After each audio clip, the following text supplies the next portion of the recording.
नमस्कार।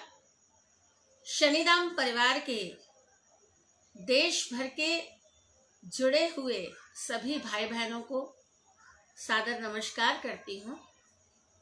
आप सबको दीपावली की बहुत सारी शुभकामनाएं। हम सब ने शक्ति की आराधना के बाद महालक्ष्मी जी का पूजन किया और आज फेसबुक लाइव के माध्यम से शनिधाम परिवार मातृ शक्ति को समर्पित व्याख्यान माला में जो मुझे विषय दिया गया है वो है नारी तू अबला नहीं सबला है।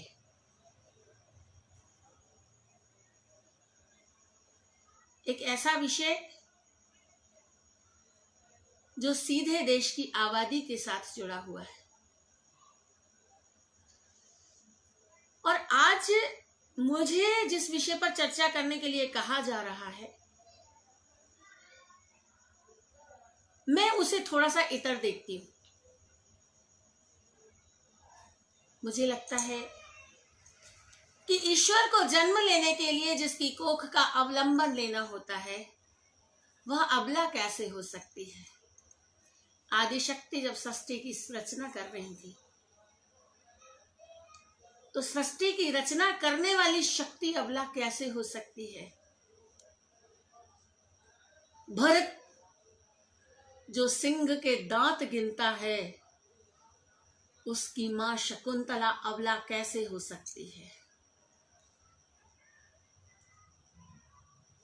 छोटी मां के अपमानित करने के बाद ईश्वर प्राप्ति का रास्ता दिखाने वाली सुनीति जो अपने पुत्र को विद्वेष से बचाती है और ईश्वर के मार्ग पर लगा देती है वो अबला कैसे हो सकती है। वो सुभद्रा अबला कैसे हो सकती है। और हम तो उस देश में रहते हैं जहां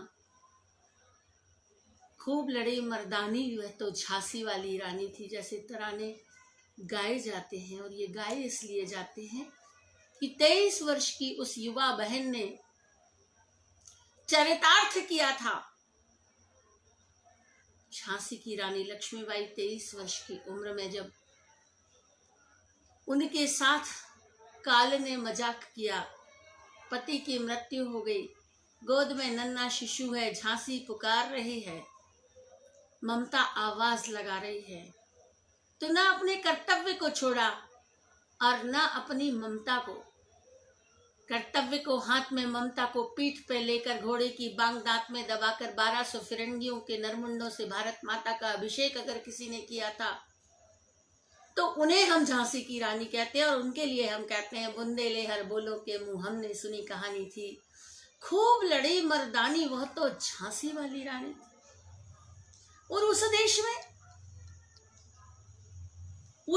में वो तराने गूंजे, अबला जीवन हाय तुम्हारी यही कहानी, आंखों आंचल में है दूध और आंखों में पानी। कवियों को ये लिखना पड़ा, कैसी विसंगति है। उस देश में जिस देश की संस्कृति मात्रमय है, विश्व में एकमात्र मेरा देश ऐसा है जिसे भारत माता कहा जाता है।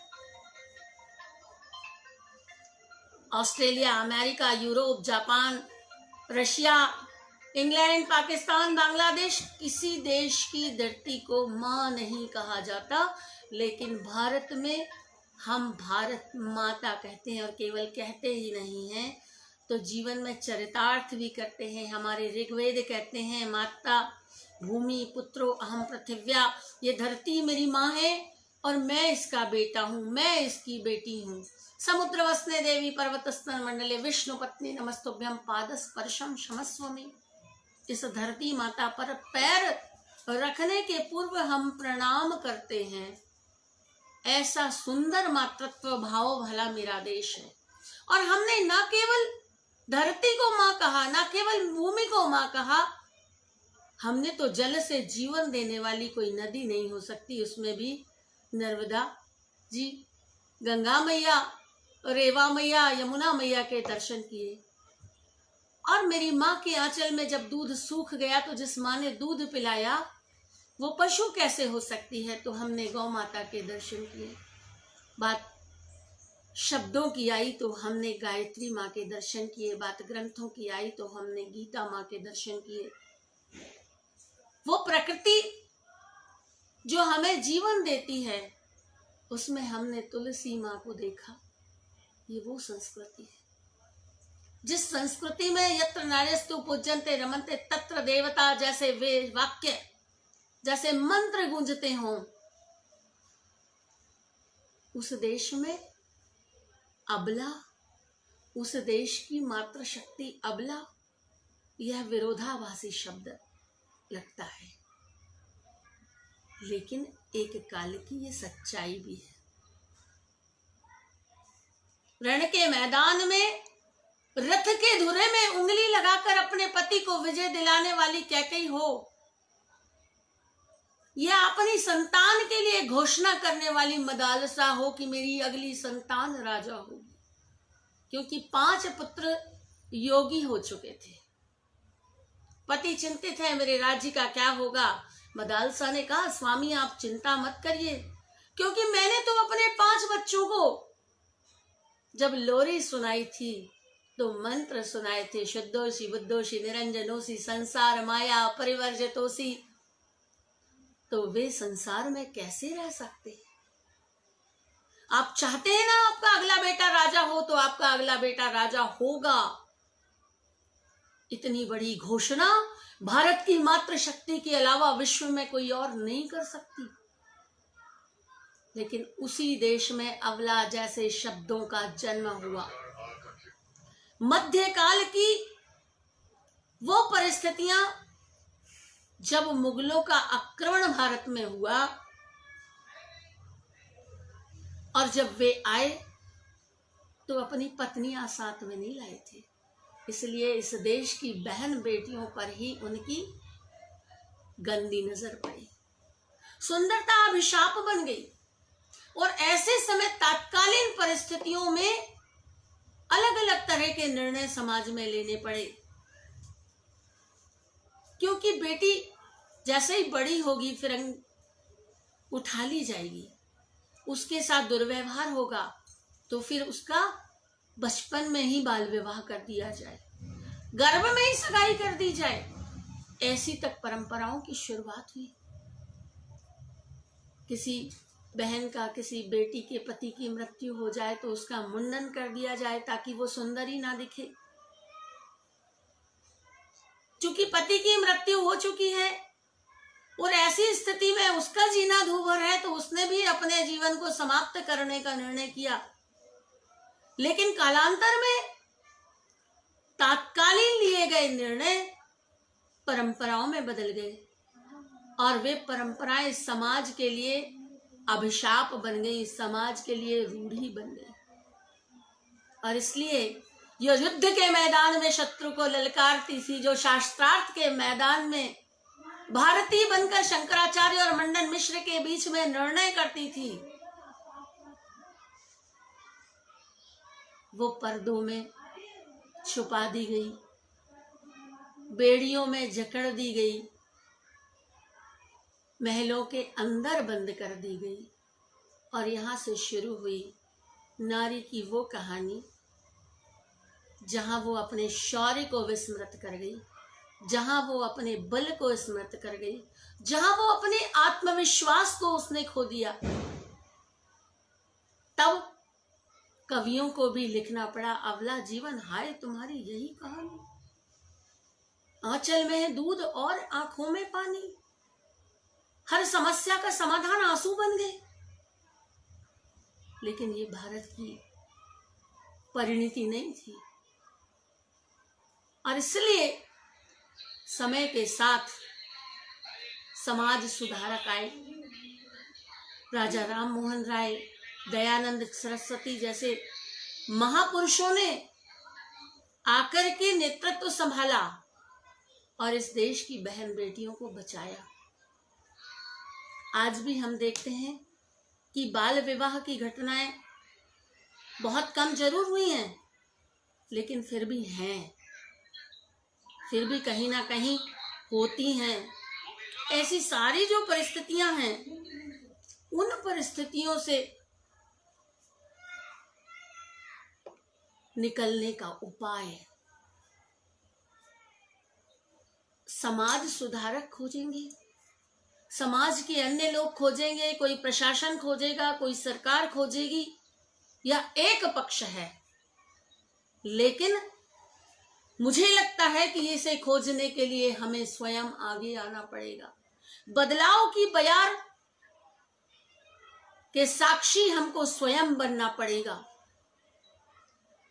हम जानते हैं कि समय समय पर सरकार ने भी परिस्थितियों को समझा, परेशानियों को देखा, और जब वे सारी स्थितियां निकल करके सामने आई तो बहुत सारी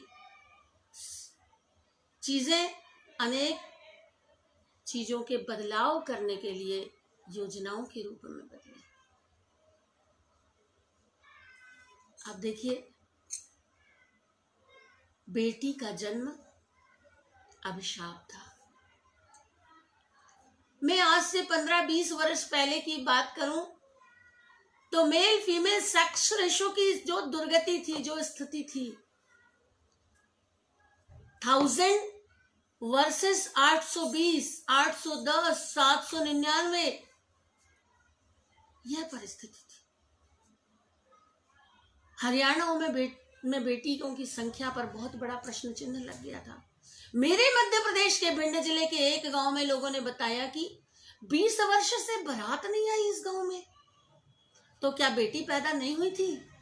नहीं, बेटी तो पैदा हुई थी, लेकिन बेटी को पैदा होते ही मार दिया गया। कभी मुंह में तंबाकू का बुचका रख के, कभी नमक की गिरी खिला के, तो कभी खटिए के पाहे के नीचे उस नन्ही सी जान को रख के। इतना विभत्स दृश्य। कारण,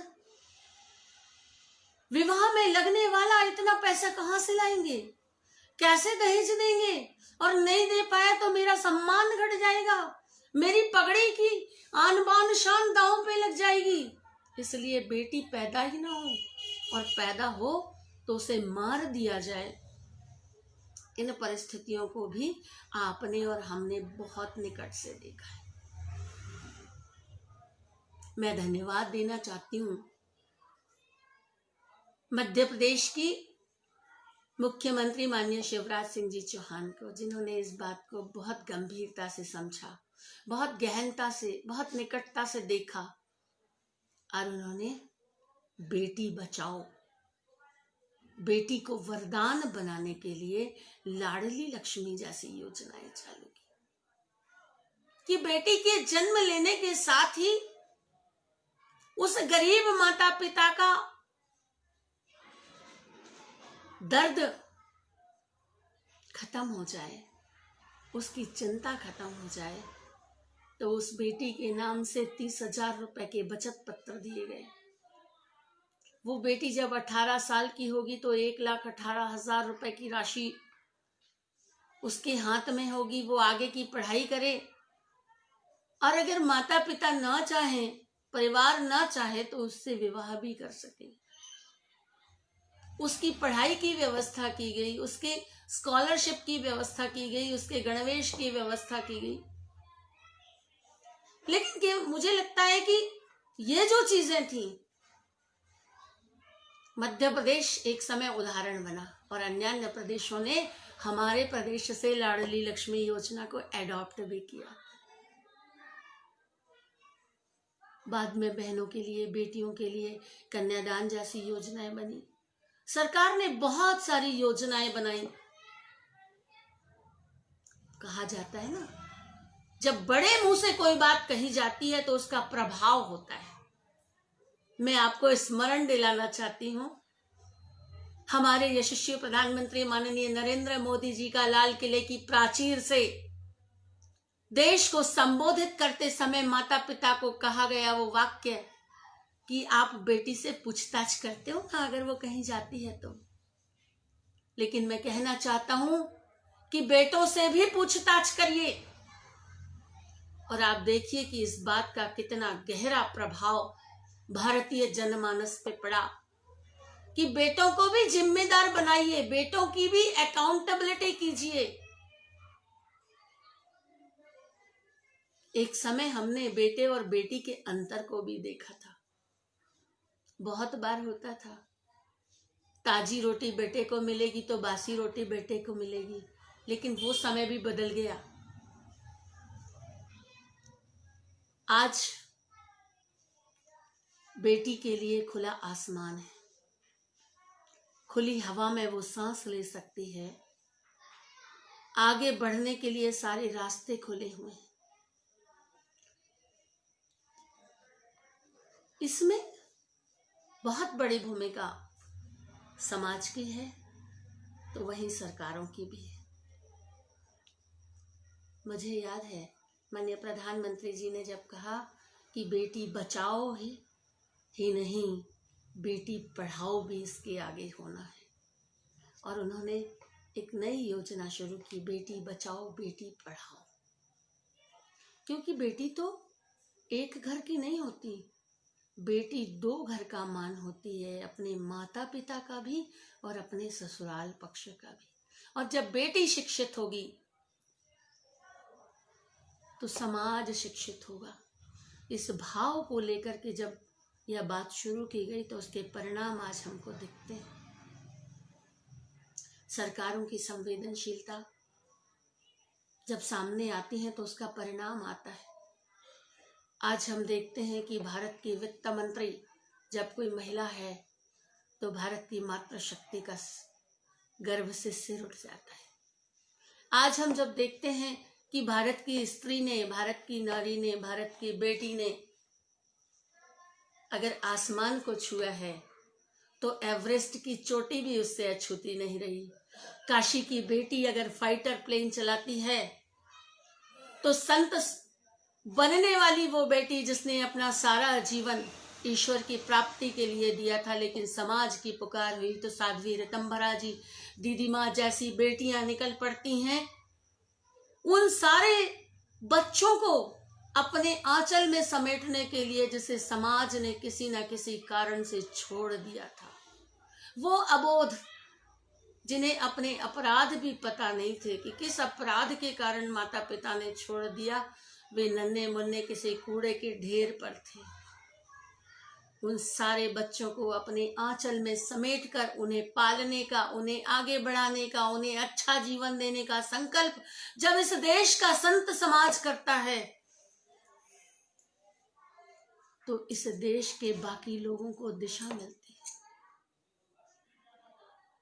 आज बेटियों ने जीवन के हर क्षेत्र में हस्ताक्षर किए, लेकिन उसके बावजूद भी हम स्त्री सशक्तिकरण की बात करें, हम नारी सशक्तिकरण की बात करें और बहनों की सुरक्षा का विषय छूट जाए तो बात अधूरी रह जाएगी। आज दो तरह की चीजें समाज में दिखती हैं। एक और पूरे विश्व की नजर भारत पर है, क्योंकि जहां पश्चिम में वस्त्रों की तरह बदला जाता है पत्नियों को, वहीं सारे जीवन अपने परिवार को अपनी विविध भूमिका में, कभी बेटी बनके, कभी पत्नी बनके, कभी माँ बनके, कभी बहन बनकर, वो जब अपने परिवार को संभालती है तो पश्चिम जगत चकित होकर देखता है कि भारत की स्त्री की भूमिका कितनी महत्वपूर्ण है।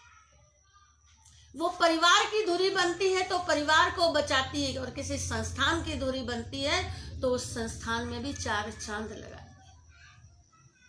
लेकिन आज एक और बात ध्यान में आती है, और वो बात है बढ़ते हुए बलात्कार। बहुत बड़ा चिंता का विषय है, और ये चिंता का विषय केवल सरकारों का नहीं है, ये बहुत बड़े चिंता का विषय है, आपका, हमारा और हम सब का है। आखिर क्या हो जाता है उन दरिंदों को? उन्हें कोई मानसिक स्वस्थ कैसे कह सकता है कि 2 महीने की, 4 महीने की, 8 दिन की, 3 महीने की, 2 साल की, 5 साल की, 7 साल की बेटियों के साथ उनकी अस्मिता से खिलवाड़ कर, उनके जीवन से खिलवाड़ कर दिया जाता है और उनका जीवन खत्म कर दिया जाए। क्या ऐसे लोगों को देश का स्वस्थ नागरिक कहा जा सकता है? नहीं, कहीं ना कहीं हमें एक कदम आगे बढ़ना पड़ेगा और आगे बढ़कर जहां अपने परिवार में अपने बेटों को संस्कारित करना होगा कि इस देश की हर बेटी का मान सम्मान करना तुम्हारी जिम्मेदारी है, वहीं अपनी बेटियों को भी सक्षम बनाना पड़ेगा। हमें विचार करना होगा कि कब तक हम अपनी बेटी को रोकेंगे, कब तक हम इस डर से उसे आगे बढ़ने में रोड़ा बन जाएंगे। नहीं, हम उसे सक्षम बनाएंगे, हम उसकी तैयारी कराएंगे कि मेरी अपनी बेटी अगर कंप्यूटर ट्रेंड होगी, अगर वो ड्राइविंग जानती होगी, अगर वो शिक्षा के ऊंचे आयाम छू रही होगी, तो सुरक्षा की बात आएगी तो वहां भी उसकी ट्रेनिंग इतनी परफेक्ट होगी कि 2-4 को तो 4-4 हाथ वो कर सके। सेवा, सुरक्षा और संस्कार, सुरक्षा, सेवा और संस्कार तो हमने जीवन में बेटी को दिए थे, लेकिन हमें सुरक्षा को भी जोड़ना पड़ेगा।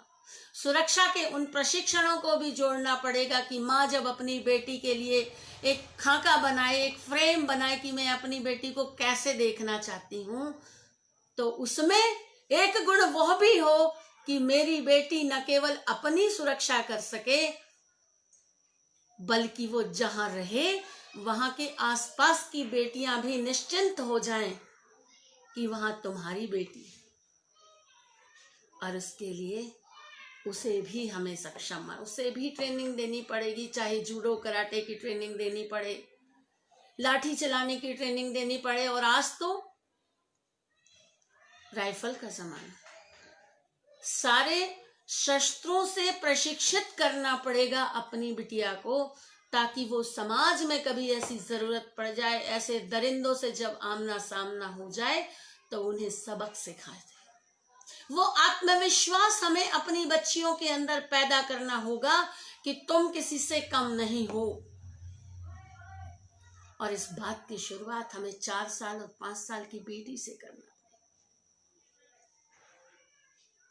उस अनमोल रत्न को, उस हीरे को, जहां हम इतना संभालते हैं कि कहीं क्रैश ना पड़ जाए, कहीं दरक ना जाए, वहीं उसे सुरक्षा के विविध आयामों से परिचय कराने की भी जिम्मेदारी हमारी होगी। वरना सरकारें कानून बना सकती हैं, सरकारों ने कानून बनाए हैं। आज बलात्कार की सजा फांसी है, लेकिन आप जानते हैं कि कोर्ट की में किस तरह से कानूनी दांव पैच लड़े जाते हैं, और निर्भया जैसी बहनों को न्याय पाने के लिए एक लंबा समय निकल जाता है, और जब देर से न्याय मिलता है तो उस न्याय का मोल कम हो जाता है। न केवल वो बच्ची से सकती है, वो परिवार से सकता है, वो परिवेश से सकता है, बल्कि कहीं ना कहीं सारी व्यवस्था के ऊपर भी बहुत बड़ा प्रश्न चिन्ह खड़ा कर देता है।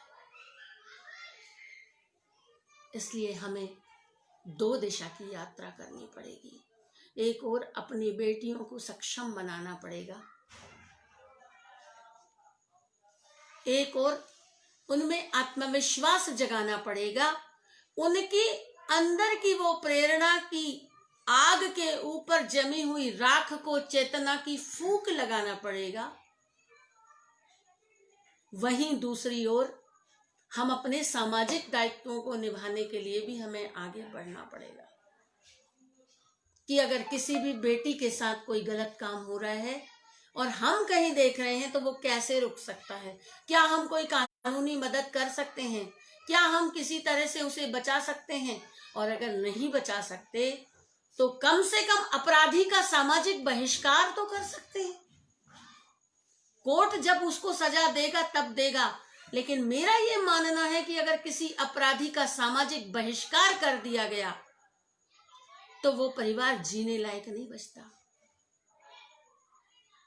और मैं समझती हूँ समाज के द्वारा दी गई जो सजा होती है वो सबसे बड़ी सजा होती और इसलिए हम आज नारी सशक्तिकरण के विविध पहलुओं पर जब चर्चा कर रहे हैं तो सुरक्षा को भी इस काल क्रम में हमें महत्ता के साथ जोड़ना पड़ेगा।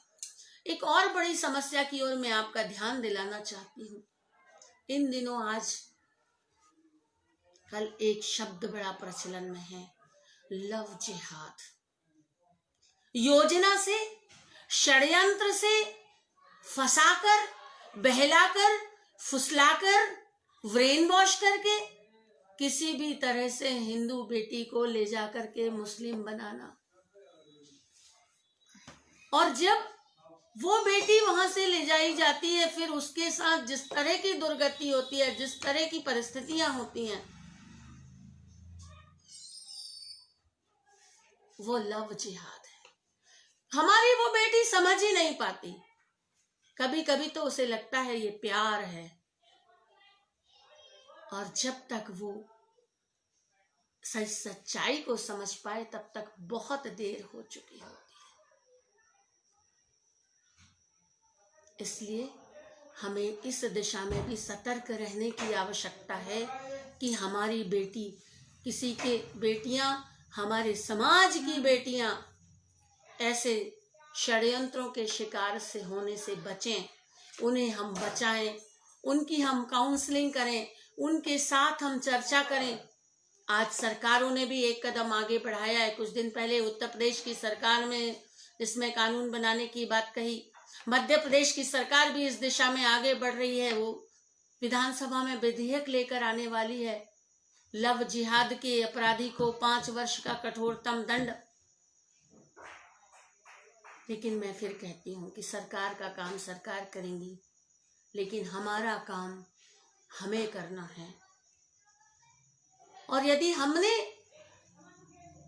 भारत की स्त्री के, भारत की बेटी के, भारतीय नारी के विविध आयामों को पंख दिए तो वो दिन दूर नहीं कि आज एक कमला हैरिस जैसी बहन पर हम गर्व कर रहे हैं, जो भारतीय मूल की बेटी अमेरिका में जाकर भारत का झंडा लहरा रही है। हम सब गर्व करते हैं। ऐसी अनेकों बेटियां होंगी जिन पर हम गर्व कर सकेंगे। नारी सशक्त होगी तो परिवार सशक्त होगा, परिवार सशक्त होगा तो समाज सशक्त होगा, और समाज सशक्त होगा तो राष्ट्र सशक्त होगा। तब फिर वो मंत्र जिन्हें हम कहते हैं यत्र नार्यस्तु पूज्यन्ते रमन्ते क्षत्र देवता, जहाँ नारी की पूजा होती है वहां देवता का वास होता है, ये सार्थक होंगे। क्योंकि यह श्लोक भारत की स्त्री को ना तो भीख में मिले थे और ना पुरस्कार में मिले थे।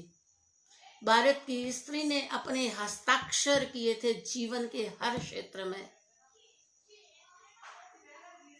बीच में वो मंत्र खो गए, बीच में वो मंत्र हमारा उपहास उड़ाने लगे। लेकिन आज आवश्यकता है कि नारी सशक्त हो सके, भारत की स्त्री पूरे विश्व का नेतृत्व कर सके, क्योंकि पूरे विश्व में जहां परिवार जैसी व्यवस्थाएं टूट रही हैं, वहां सारी दुनिया की नजर अगर किसी पर है तो हम पर है। और इसलिए भारतीय स्त्री के माथे से अबला जैसा कलंक हम सबको मिटाना है। और इसलिए मैं कहती हूँ, हे माँ, तू अबला नहीं है, तू सबला है। व्योम से लेकर धरती तक, आकाश से लेकर पाताल तक, हिमालय से लेकर कन्याकुमारी तक, कच्छ से लेकर कामरूप तक रहने वाली इस देश की मातृ शक्ति सशक्त है। क्योंकि परमात्मा को भी तेरी कोख का ही अवलंबन लेना होता है। जब ईश्वर इस धरती पर आते हैं तो वे प्रकट नहीं होते, वे तेरी कोख में ही पैदा होते हैं, वे जन्म लेते हैं। इसलिए आज मैं आपसे कहना चाहती हूँ कि अब कवि के उन शब्दों को हमें बदलना होगा। अबला जीवन हाय तुम्हारी यही कहानी, आंचल में है दूध और आंखों में पानी। नहीं, आइए हम आज से एक नई रचना की शुरुआत करें।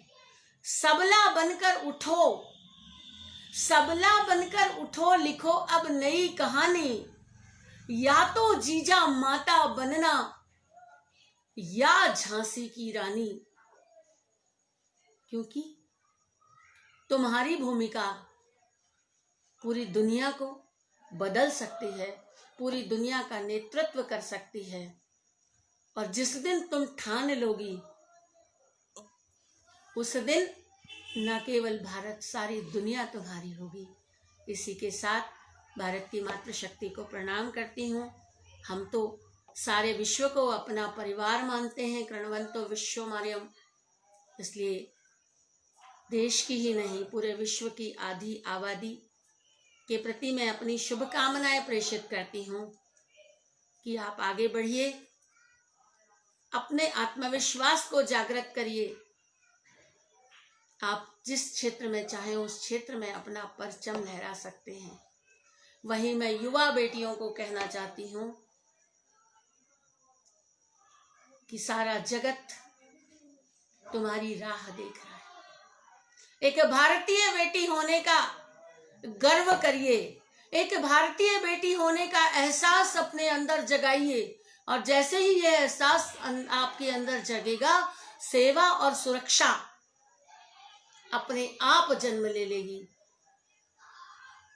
क्योंकि आपको पुरुष की कार्बन कॉपी नहीं बनना, आप तो स्वयं में पूर्ण हैं। और इसलिए आप जो हैं, जैसी हैं, जहां हैं, वहां अपने हस्ताक्षर करिए, वहां अपनी सिद्धता हासिल करिए और वहां वरदान बन के दिखाइए। यही शुभकामनाएं मैं आपको प्रेषित करती हूँ और ऐसा विश्वास करती हूँ कि आप सबके जीवन से अबला नाम का शब्द रिमूव हो जाएगा, डिलीट हो जाएगा और सबला प्रमोट होगा और आप सब नारी सशक्तिकरण की मिसाल बनेगी। धन्यवाद। जय भारत। वंदे मातरम।